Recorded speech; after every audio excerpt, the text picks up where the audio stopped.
السلام علیکم ورحمۃ اللہ وبرکاتہ۔ وعلیکم السلام ورحمۃ اللہ وبرکاتہ۔ اہلا وسہلا ومرحبا ایھا الطلاب الکرام الی درس الحدیث من جدید، وحیاکم اللہ وکرمکم اللہ، واللہ تعالی نسأل ان یوفقنا لما یحب ویرضی۔ رب اشرح لی صدری ویسر لی امری واحلل عقدۃ من لسانی یفقہوا قولی، رب زدنی علما۔ عزیز طلبہ، الحمدللہ وبعون جل وعلا آج ہمارے پاس مشکات المصابیح کا سبق نمبر 38 سبق ہے، ایپیسوڈ نمبر 38واں سبق ہے۔ الحمدللہ ہم آتے ہیں بغیر کسی تمہید کے اصل سبق کی حدیث کی نصوص کی جانب براہ راست کتاب سے پڑھتے ہیں، اور میں آپ سے شیئر کرتا ہوں یہ حدیث۔ جیسا کہ آپ جانتے ہیں کہ ہمارا یہ سلسلہ دروس جو ہے، اس کا جو اصل ٹاپک وہ نکاح ہے، کتاب النکاح، اور اس کے ضمن میں یہ ابواب ہیں۔ اور اب یہ جو ہمارے ہاں آج کا سبق یا پچھلے اسباق ہم نے پڑھے، اس میں جو احادیث تھیں وہ حق مہر سے متعلقہ تھیں۔ حق مہر جو ہے شرعی، اس کی کیا حد ہے، اور کون سا جو حق مہر ہے وہ فضیلت رکھتا ہے، افضل ہے، اور حق مہر میں کیا کیا چیز ہو سکتی ہے، یہ ساری چیزیں۔ تو آج بھی تیسری فصل جو ہے ہماری اسی موضوع میں ہے، اور ہماری پہلی حدیث ام حبیبہ رضی اللہ عنہا سے ہے۔ ام المومنین ام حبیبہ رضی اللہ تعالیٰ عنہ بنت ابی سفیان، پہلے ان کا نکاح جو تھا وہ عبداللہ بن جحش کے ساتھ تھا۔ انا کانت، بے شک تھیں وہ، تحت عبداللہ بن جحش، عبداللہ بن جحش کے زیر نکاح میں تھیں۔ فماتا، تو وہ عبداللہ فوت ہو گیا، بارض الحبشہ تھے، حبشہ زمین میں، حبشہ کے ملک میں، علاقے میں۔ فزوجہ النجاشی النبی صلی اللہ علیہ وسلم، تب حضرت نجاشی رضی اللہ تعالیٰ عنہ نے ان کا نکاح کیا اللہ کے نبی صلی اللہ علیہ وسلم سے۔ وَأَمْهَرَهَا عَنْهُ، اور انہوں نے ان کو حق مہر ادا کیا اللہ کے نبی صلی اللہ علیہ وسلم کی جانب سے 4,000، 4,000۔ وفی روایت، اور ایک روایت میں یہ وضاحت ہے 4,000 درہم، 4,000 دینار۔ وبعث بها الی رسول اللہ صلی اللہ علیہ وسلم، اور پھر حضرت نجاشی جو تھے انہوں نے انہیں بھیجا اللہ کے رسول صلی اللہ علیہ وسلم کی جانب، نکاح کرنے کے بعد، ما شرحبیل ابن حسنہ، شرحبیل بن حسنہ رضی اللہ عنہ کے ساتھ۔ رواہ ابو داؤد و نسائی، امام ابو داؤد اور امام نسائی نے اس کو روایت کیا۔ اور اس وقت اللہ کے رسول صلی اللہ علیہ وسلم مدینہ میں تھے، ہجرت فرما چکے تھے، اور حضرت نجاشی رضی اللہ تعالیٰ عنہ نے آپ کا حق مہر بھی ادا کیا اپنے پاس سے، اپنی جیب سے، اور پھر ان کے ساتھ شرحبیل بن حسنہ کو بھی بھیجا۔ تو یہ 4,000 درہم جو ہے اس وقت حضرت نجاشی نے، ظاہر حضرت نجاشی اس وقت بادشاہ تھے، اپنے وقت کے حکمران تھے، تو انہوں نے اپنی طرف سے رسول اللہ صلی اللہ علیہ وسلم کا مہر جو ادا کیا تھا۔ تو حدیث جو ہے عزیز طلبہ، یہ سند کے اعتبار سے ضعیف ہے، اس لیے کہ اس میں بڑے ہی معروف امام ہیں ابن شہاب زہری، جو مدلس اور عنن ہیں اس کی سند میں، بس اور کوئی علت نہیں ہے۔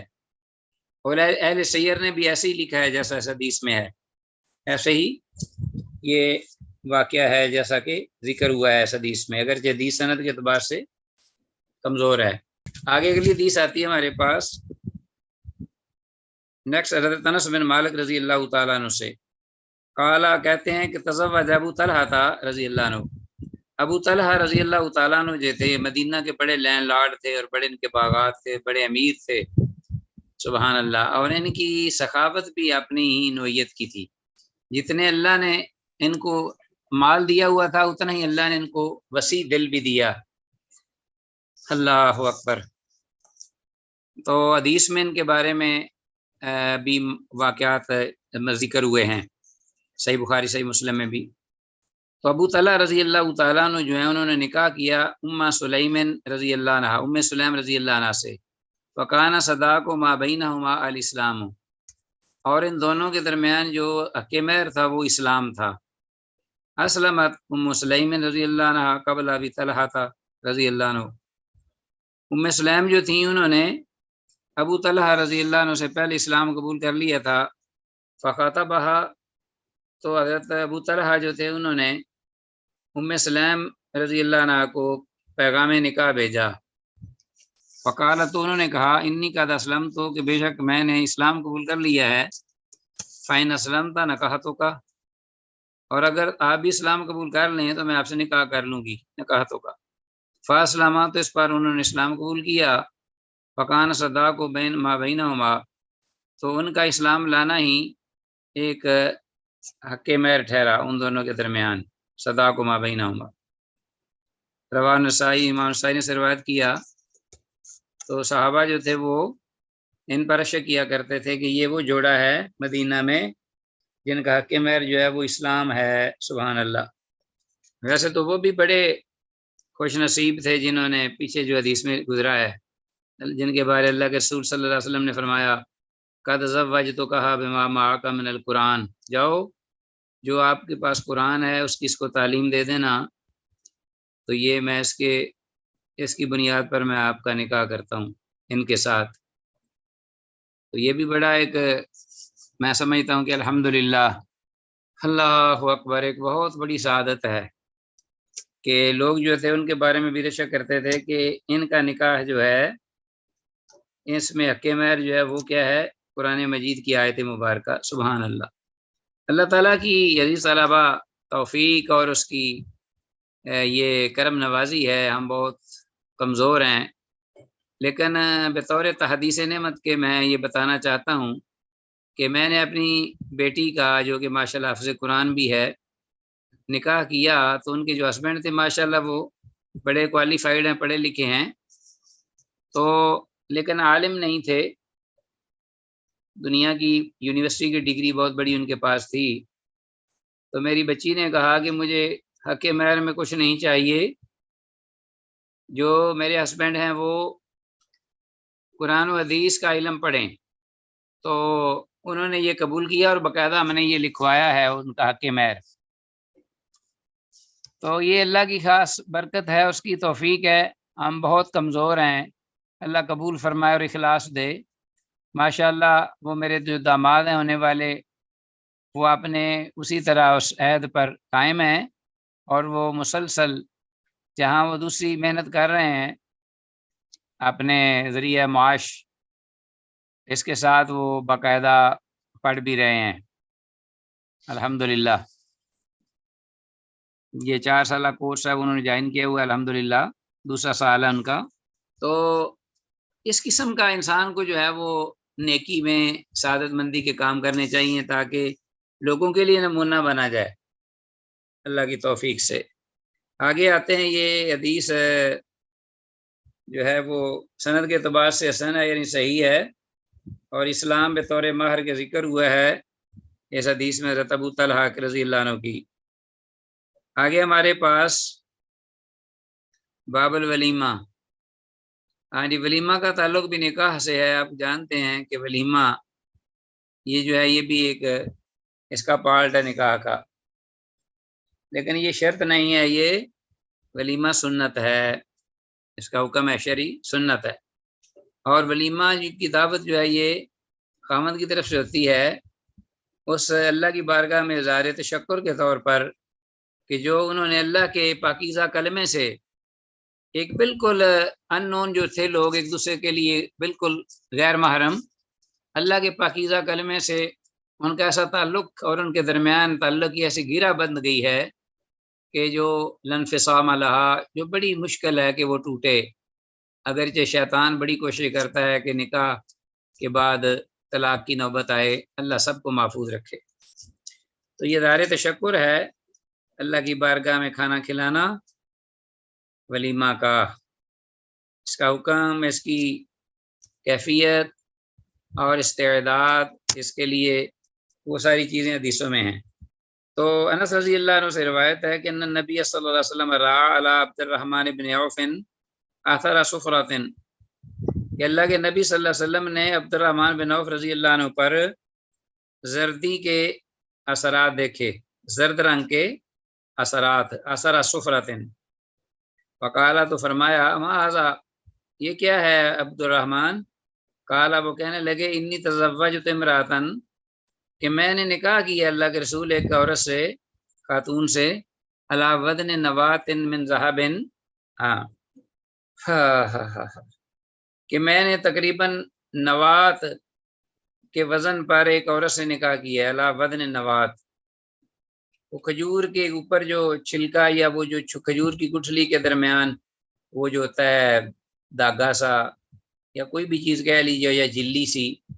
وہ اس کی طرف اشارہ ہے کہ اس کے وزن کے برابر، سونے کے وزن کے برابر تقریباً 5 درہم بنتے ہیں۔ انہوں نے عرض کیا میں نے 5 درہم کے عوض ایک عورت سے شادی کی ہے، یعنی سونے کی مقدار اتنی تھی کہ جس کی مالیت 5 درہم بنتی ہے۔ دیکھیے ذرا عزیز طلبہ، یہ ہے ہماری شریعت میں کتنا آسان ہے یہ کام، ہم نے مصیبت ڈالی ہوئی ہے، اور میں کہتا ہوں کہ جتنا کم خرچ ہوگا نا نکاح پر اتنا ہی وہ بابرکت ہوگا اللہ کے فضل سے۔ تو ان نمود و نمائش اور یہ جو رسوم و رواج ہیں ہندوانہ اور یہ شیطانی، اس کی بجائے ہم نیکی کی راہ اختیار کرتے ہوئے ایمان اور تقوی کی اساس پر اس جو تعلق ہے اس کو قائم کریں تو انشاءاللہ اس کی برکتیں ہی برکتیں ہیں۔ اچھا جی، آپ صلی اللہ علیہ وسلم نے فرمایا اللہ تمہیں برکت عطا فرمائے، قال، آپ نے کیا الفاظ فرمائے؟ بارک اللہ لک اولم ولو بشاتن، ساتھ یہ بھی فرمایا کہ ولیمہ کرو چاہے ایک بکری ذبح کر کے کر لو، اولم ولو بشاتن، تو بکری کم از کم ہے جانوروں میں، ویسے تو ککڑی بھی کر سکتا ہے ذبح، ککڑی کا لفظ بڑا منہ پہ آتا ہے آج کل، تو بہرحال مرغی کہنا چاہیے، مرغی بھی کر سکتے ہیں، بلکہ ایک مٹھائی بھی بانٹ سکتے ہیں، آگے آ رہا ہے،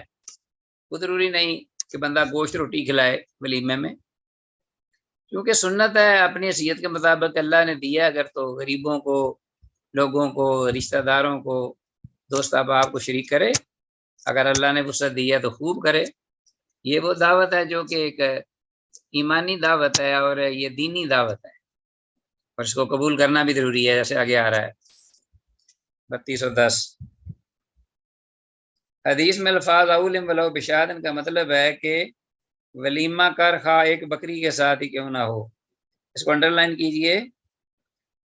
تو جو حضرت عبدالرحمن بن عوف رضی اللہ عنہ کے جو جسم مبارک پہ آپ صلی اللہ علیہ وسلم نے زردی کے اثرات دیکھے، تو غالباً وہ اس لیے کہ انہوں نے اپنی جو اہلیہ تھیں، بیوی، ان کے ساتھ اٹھتے بیٹھتے رہے، ملتے رہے انہیں، تو چونکہ مرد کے لیے یہ جائز نہیں، اس لیے میں یہاں ذکر کر رہا ہوں کہ یلو رنگ زرد لگانا، خوشبو وغیرہ مرد کے لیے درست نہیں ہے، جیسا کہ حدیث میں آتا ہے،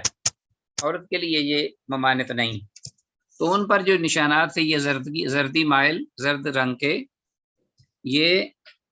ان کی سہلیہ کی وجہ سے ہوں گے، شاید دلہن کے پاس رہنے سے سیدنا عبدالرحمن رضی اللہ عنہ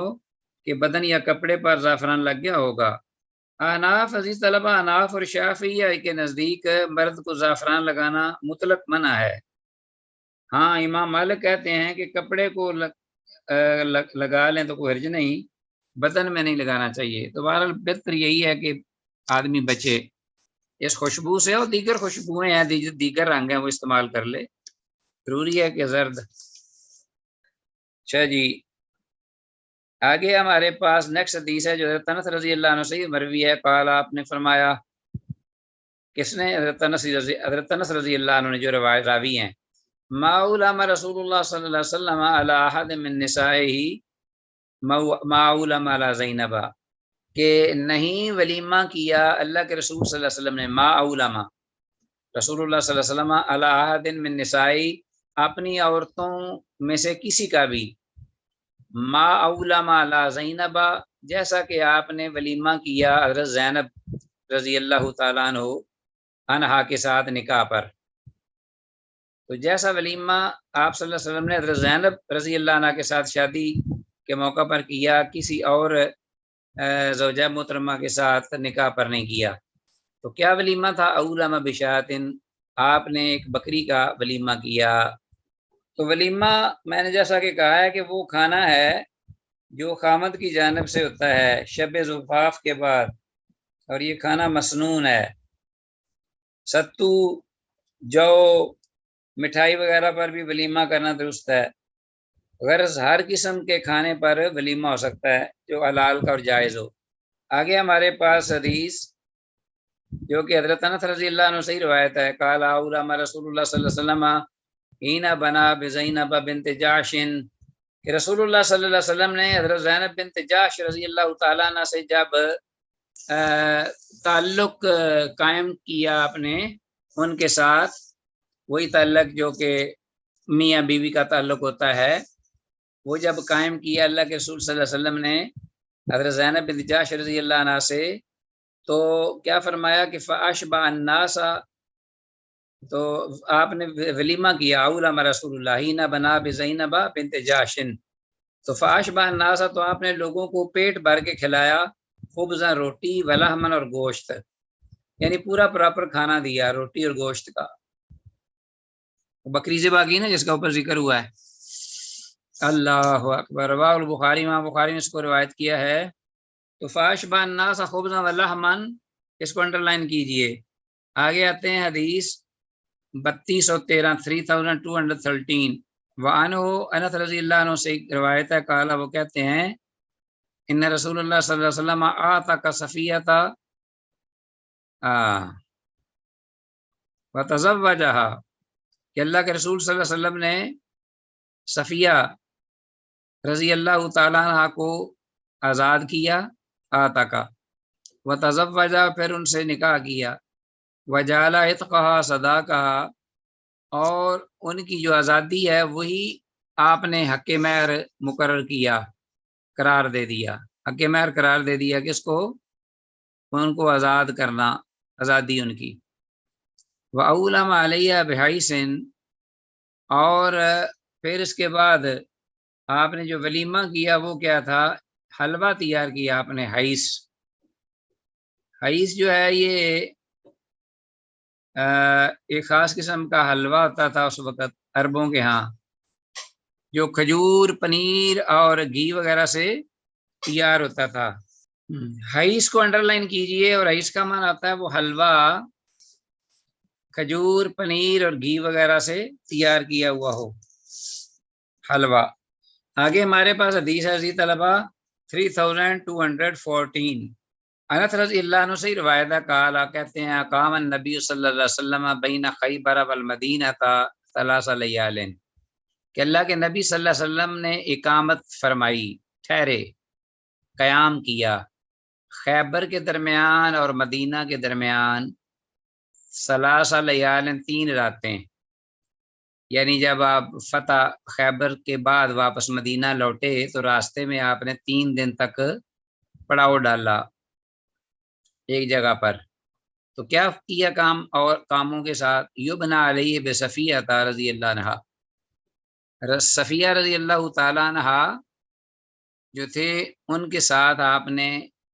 تعلق قائم کیا، یعنی وہی، کیونکہ نکاح تو ہو چکا تھا، جو جیسے مقلاوہ کہتے ہیں نا، تو وہ وقت جو ہے وہ گزارا آپ صلی اللہ علیہ وسلم نے صفیہ رضی اللہ عنہ کے ساتھ۔ آپ نے صفیہ رضی اللہ عنہ کے ساتھ وہ جو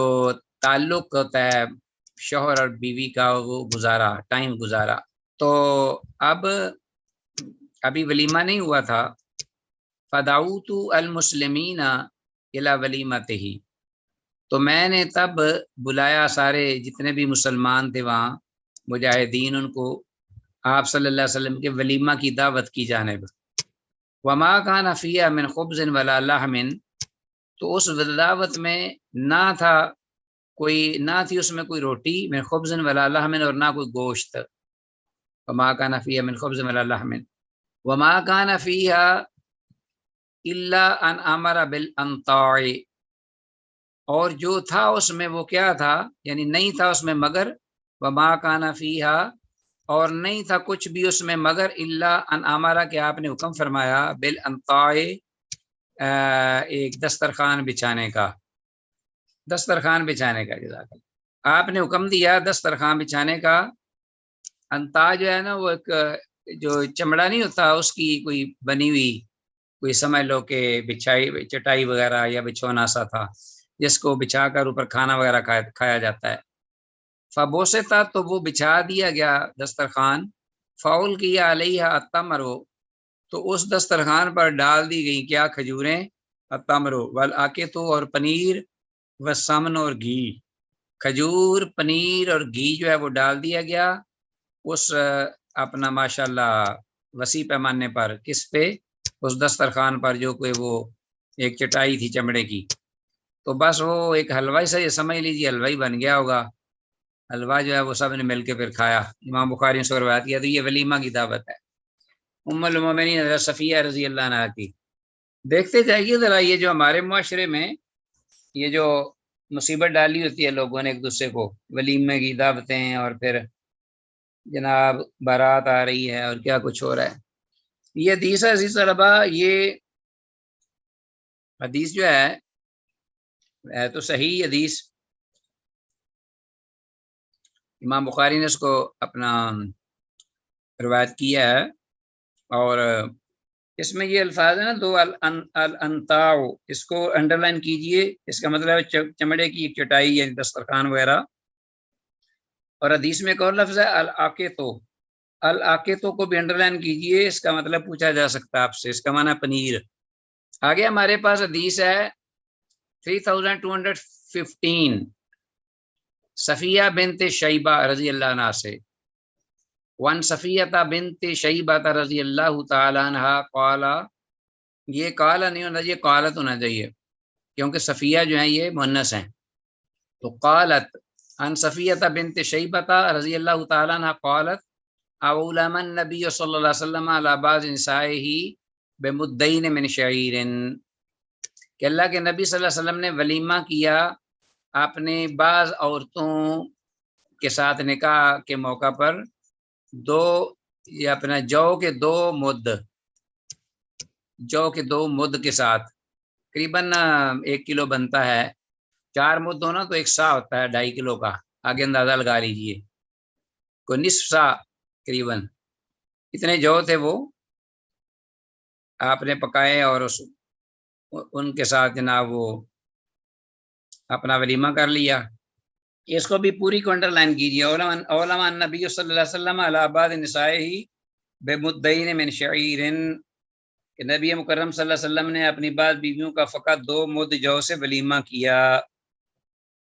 اور 1 سا جو ہے اس میں 2.5 کلو ہوتا ہے، اور 1 سا میں 4 مد ہوتے ہیں، یعنی آدھا سا تقریباً کلو سے تھوڑا سا اوپر۔ حدیث 3216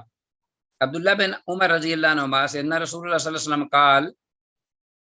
کہ رسول اللہ صلی اللہ علیہ وسلم نے فرمایا اذا دعی احدکم من الولیمۃ فلیاتھا،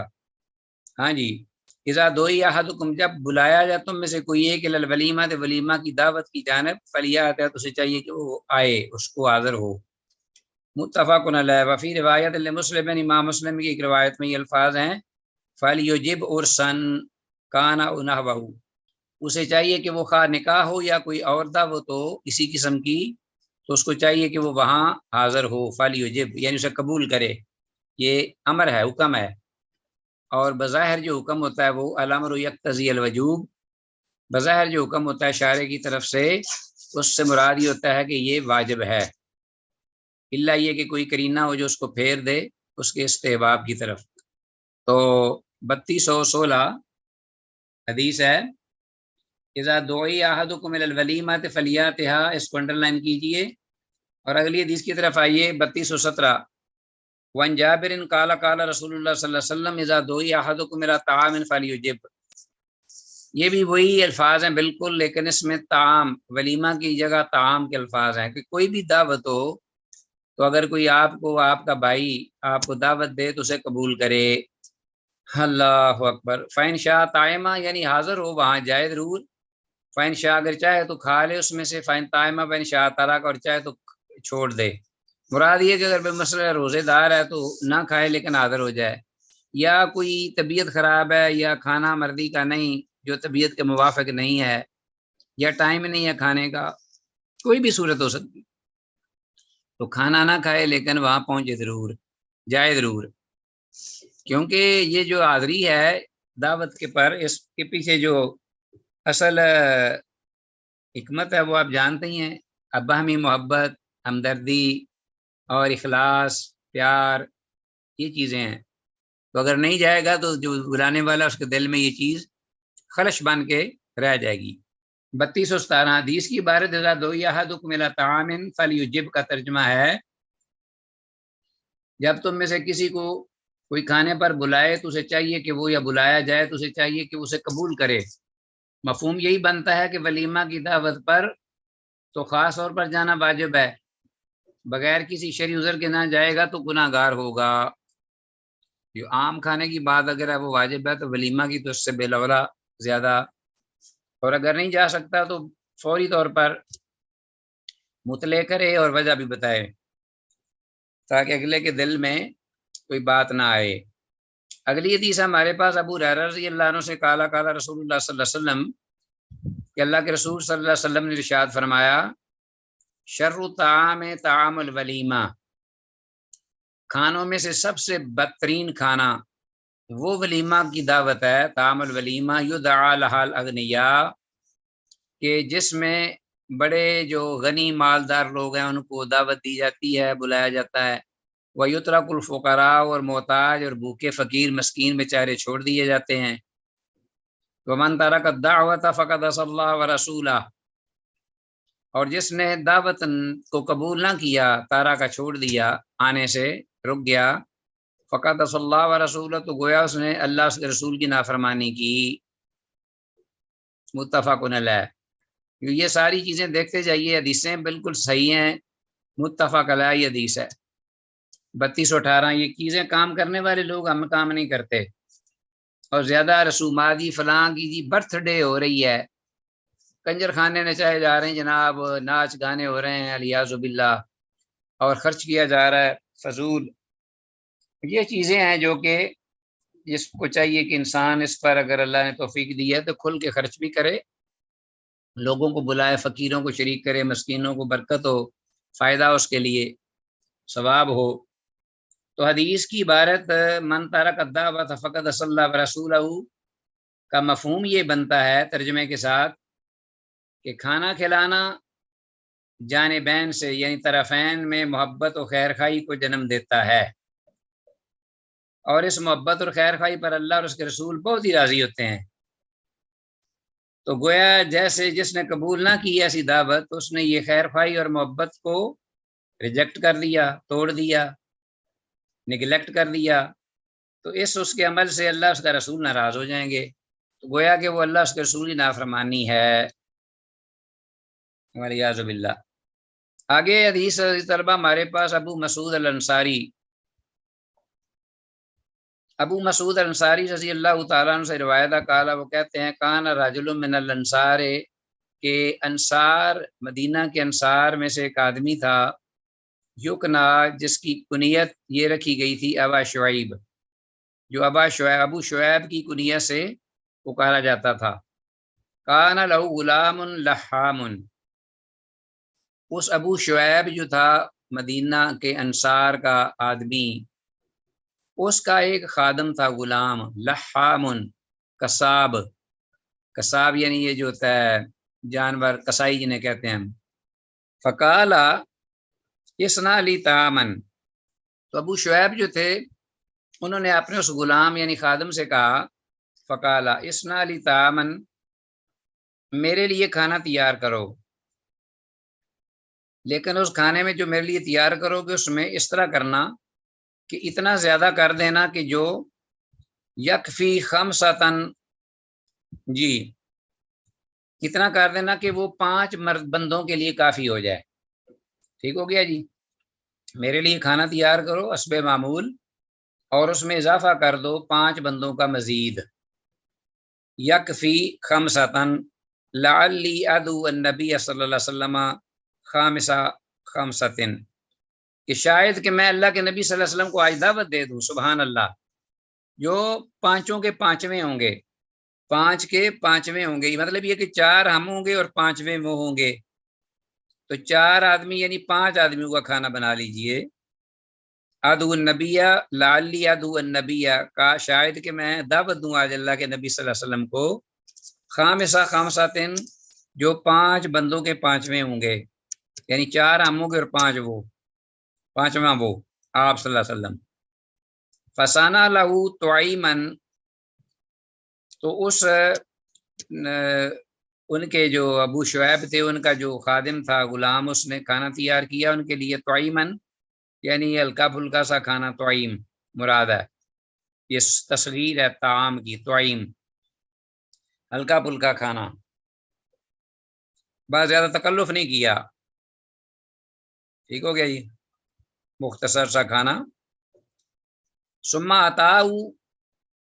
پھر وہ خادم آیا غلام آپ صلی اللہ علیہ وسلم کے پاس، فدعاؤ، اور تو اس نے آپ صلی اللہ علیہ وسلم کو دعوت دی کہ ابو شعیب نے آپ کو بلایا ہے کھانے کی دعوت پر۔ فتابعہم رجل، تو نبی صلی اللہ علیہ وسلم جو ہیں ان کے ساتھ ایک اور آدمی بھی ہو لیا، یعنی 5 آدمیوں کی دعوت تھی نا، مختصر سا کھانا پکا۔ ہم یہ حدیث جو ہے ڈسکس کر رہے تھے، فسانہ لہو طعیمن، تو اس خادم نے، ابو شعیب کے خادم نے ان کے لیے مختصر سا کھانا جو ہے وہ چنا،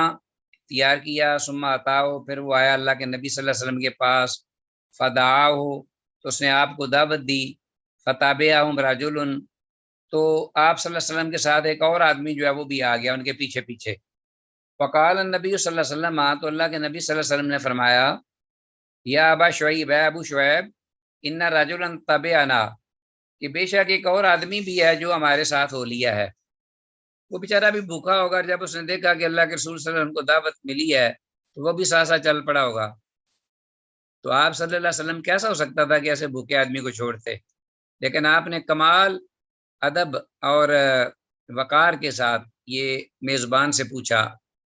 انہیں مطلع کیا، یا ابا شعیب ان رجلا تبعنا، کہ ابو شعیب ایک آدمی ہے جو ہمارے پیچھے ہو چلا ہے۔ فَإِنْ شِئْتَ، تو اگر آپ چاہیں، أَذِنْتَ لَهُ، تو آپ اس کو اجازت دے دیں آنے کی، وَإِنْ شِئْتَ تَرَكْتَهُ، اور اگر آپ چاہیں تو آپ اس کو چھوڑ دیں۔ قال، تو ابو شعیب جو ہے وہ کہتے ہیں، لا، نہیں، بل أَذِنْتُ لَهُ، بلکہ میں نے اس کو اجازت دی ہے۔ وہ بھی اللہ کے نبی صلی اللہ علیہ وسلم سے ساتھ آنے والے تھے وہ، تو وہ کیسے ان کو چھوڑ سکتے تھے؟ لیکن اس سے یہ بھی معلوم ہوتا ہے عزیز طلبہ کہ کس قدر اس وقت عالم تھا، تنگ دستی کا، افلاس کا، اور مالی جو کمزوریاں تھیں وہ کس قدر زیادہ تھیں، اور بہت ہی کم لوگوں کو ٹائم پہ کھانا ملتا تھا کہ جس سے وہ پیٹ بھرتے تھے، شاذ و نادری، زیادہ تر لوگ بھوکے رہتے یا ادھر ادھر کی کوئی کھجوریں وغیرہ کھا کے وقت گزارتے، کوئی اور چیزیں ادھر ادھر کی کھا لیتے یا فاقہ کر لیتے، تو یہ صورتحال تھی۔ تو اب دیکھیے کہ دعوت میں حاضری کے آداب کی تعلیم دی گئی ہے کہ جتنے اشخاص کی دعوت ہو اتنے ہی جانے چاہیے۔ اصل تو یہ ہے،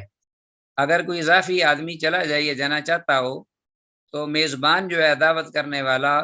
اس کو اس کے بارے میں مطلع کیا جائے تاکہ وہ ذہنی طور پر اس کو قبول کرنے کے لیے تیار ہو، یا اگر نہیں تو وہ بیچارہ کہہ دے کہ جی میں انتظام نہیں کر سکا، تو پھر میزبان اگر چاہے تو اس کو آنے دے اور چاہے تو اسے روک لے، تو فعلی نہ بنے۔ الفصل الثانی، اس باب کی دوسری فصل ہے جس کی یہ پہلی حدیث ہے حضرت انس رضی اللہ عنہ سے ہی۔ یہ بہت ساری حدیثیں حضرت انس رضی اللہ عنہ سے آئی ہیں، آپ کو علم ہے، جیسا کہ آپ جانتے ہیں کہ حضرت انس رضی اللہ عنہ وہ آپ کے پیغمبر پاک صلی اللہ علیہ وسلم کے نانہالی یہ رشتہ دار بھی تھے، تو ان کی والدہ محترمہ نے نبی صلی اللہ علیہ وسلم کی خدمت میں انہیں آپ کی خدمت کے لیے دے دیا تھا، تو 10 سال تک انہوں نے آپ صلی اللہ علیہ وسلم کی خدمت کی لگاتار مدینہ میں۔ تو اس لیے یہ گھریلو سارے جتنے بھی ایونٹ ہوتے تھے حضرت انس رضی اللہ عنہ خود بھی اس میں شریک ہوتے باقاعدہ، اور ہاتھ بھی بٹاتے اور انتظام بھی کرتے، ولیمے وغیرہ اس قسم کی دعوتیں، اور آپ کو پھر یہ ساری حدیثیں آپ کے دن میں ہوتی تھی اور آپ نے روایت کی ہیں زیادہ تر۔ انس رضی اللہ عنہ سے روایت ان النبی صلی اللہ علیہ وسلم اولما علی صفیۃ بسویق و تمر، کہ اللہ کے نبی صلی اللہ علیہ وسلم نے ولیمہ فرمایا حضرت صفیہ ام المومنین رضی اللہ عنہا کا بسویق و تمر، سویق کہتے ہیں ستو،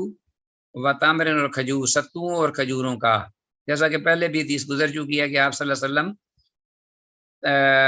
اپنا خیبر سے واپسی پر اور مدینہ کے درمیان 3 دن تک ٹھہرے، اور آپ نے شب زفاف جو ہے وہیں جو ہے وہ بسر کی حضرت صفیہ رضی اللہ عنہ کے ساتھ نکاح فرما کر، اور پھر آپ نے ولیمہ کیا، اور جو آپ نے چیزیں دی وہ یہی تھیں، ستو کھجور وغیرہ اور گھی پنیر۔ تو یہ عزیز طلبہ آپ تک کی جو حدیث ہم نے پڑھی ہیں اس میں اولما علی صفیۃ بسویق و تمر، اس کو انڈر لائن کیجئے، اور حدیث جو ہے یہ سند کے اعتبار سے صحیح ہے، حسن ہے، ٹھیک ہے جی۔ تو بہرحال اس کو انڈر لائن کیجئے، اور باقی اس کے ساتھ ہی آج کا یہ سبق اللہ کی توفیق سے، اس کے فضل کرم سے اختتام پذیر ہوا۔ ھذا ما عندی واللہ اعلم بالصواب، وإلی اللقاء، والسلام علیکم ورحمۃ اللہ وبرکاتہ۔